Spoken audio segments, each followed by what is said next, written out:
Let me welcome you to what I think will be a pretty interesting video. We'll be covering Smash Bros Ultimate in Ireland. I'm going to be talking you through what makes the Irish scene so special to those who are part of it, what limitations it has when it comes to running events there, what keeps the players gonna play this game when there's seemingly little to no support from Nintendo or even their own governing bodies. Allow me to take you through a quick briefing of the small, tightly knit community that I've really grown to like.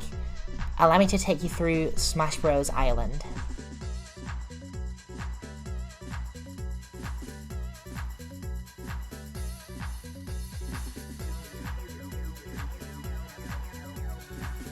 Before we get into Irish Smash, I feel like we need to talk about Ireland itself, just to get a better understanding. So, Ireland is a small little country right next to the UK that's had a lot of past conflicts, not just with the UK, but among themselves.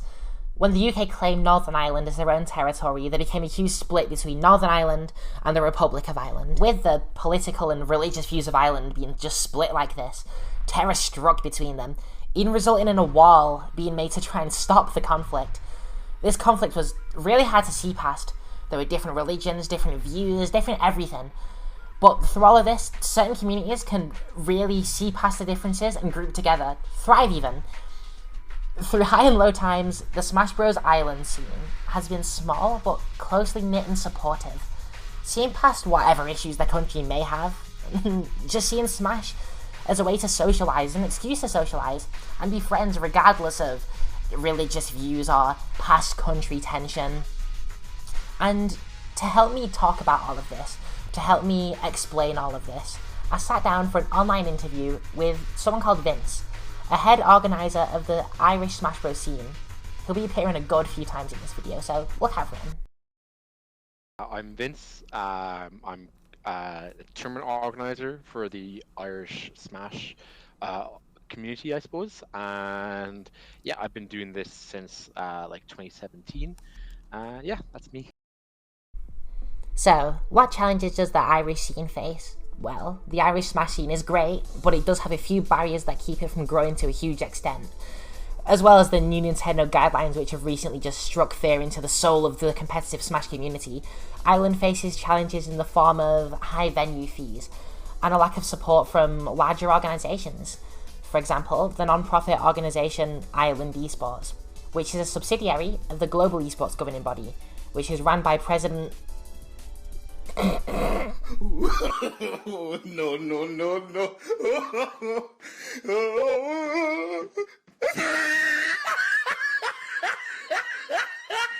Okay. But seriously, the Irish scene does have an issue with venue prices. Small pubs and bars around the country make it so that locally, the scene can thrive on the promise of foot traffic from players attending the tournament. But for the larger ones, there's really not much choice, with some players travelling 9 hours to get to a bigger tournament in their own country. I mean, just through meeting like a lot of Smash Ireland at Regen 2023, like I could see that you were all like together a lot and you all just had banter with each other despite, you know, maybe living in different counties and stuff like that. Yeah, like this, like it takes me like 9 hours or something travel to get to Belfast, and that's where like a lot of Irish events are. But you know, I'm still so close with all those people. You know, it's really incredible. Really, I think a lot of that is down to I think our Discord is very active, so a lot of us kind of just interact there, and then we'll all unify at the kind of Dublin events, and that's a place where all of us can kind of get to. As well as being someone who's had to travel around 9 hours to go to a tournament, Vince has helped organise some of the largest Irish tournaments as well, such as Level 1. So when it really comes to challenges of tournament organisation, don't just take my word for it, take his too. What challenges would you say the Irish Smash Ultimate scene faces in like an esports perspective? So I suppose in terms of just getting regular events up and going, I guess the big thing in Ireland is getting venues. So Irish accommodation, Irish properties famously very expensive. So getting venues is often very difficult. Usually that we have to resort to just going to like pubs and things like that, or bars, just because at least then you can get a venue because you got to deal with the actual venue for like people buy drinks, things like that.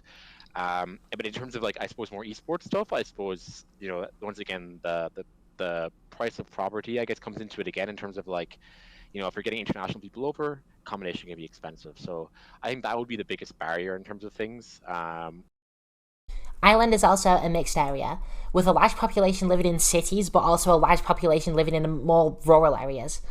If you know anything about rural areas, then you should know that Smash Ultimate's netcode does just not work well with them. This does encourage players to go to more locals, but it also just turns players off the game. As well as this, the number of households in rural Ireland with internet access dropped from 96.62% in 2021, which isn't bad, to just 90.45% in 2022, meaning that just about 10% of rural folk can't go online. It also means their connection will just be awful because, well, there's barely any signal there anyway. So, if they want to play Smash online, they're not going to really be having much fun playing against Zelda. The Irish Smash scene has a really cool culture. So much so that researching the Irish Smash scene has been like researching a close group of friends. It almost feels like intruding. In order to properly describe how this is, I'll let Vince himself describe what keeps the Irish Smash players involved in the scene. Yeah, what do you kind of think keeps the scene there? You know what I mean?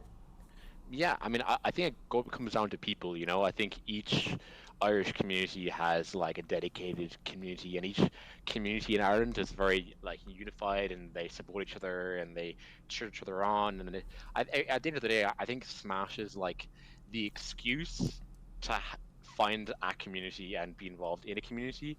But it's no one in Ireland likes you because you're good at the game. People like you because they enjoy hanging out with you. To support this, I think this quote from Bensi Garamvolgi really supports what he's saying here. It covers normal sports but translates strongly to what Vince was saying. Sport for development interventions are regularly claimed to strengthen people-to-people relationships, contributing to the socio-economic development across groups. I think my personal favourite proof of these people-to-people relations are with the chants, often imitating football chants and often being really funny. For example, there's a player called James 102, and the chant, "He looks like he's 12." It's just a sick chant, really, innit? Imagine losing to someone and the crowd's chanting, "He looks like he's 12." I'd be so mad. I would not want to be that person. I wouldn't let that be me. That would not be me. What is your favourite chant for an Irish player? Oh, easily, "He looks like he's 12," which we sing for James 102. James 102. It's fantastic. It's I don't even know where it came from, to be honest, but really, it's just a really funny chant. But it's out of love, It's great, The Irish are very famous for chanting abroad, but I think we didn't really do it at all in Ireland until I went to my first regen, and we saw the Scottish doing it so amazingly, people like Aurora leading trance, and I think I was kind of inspired by that.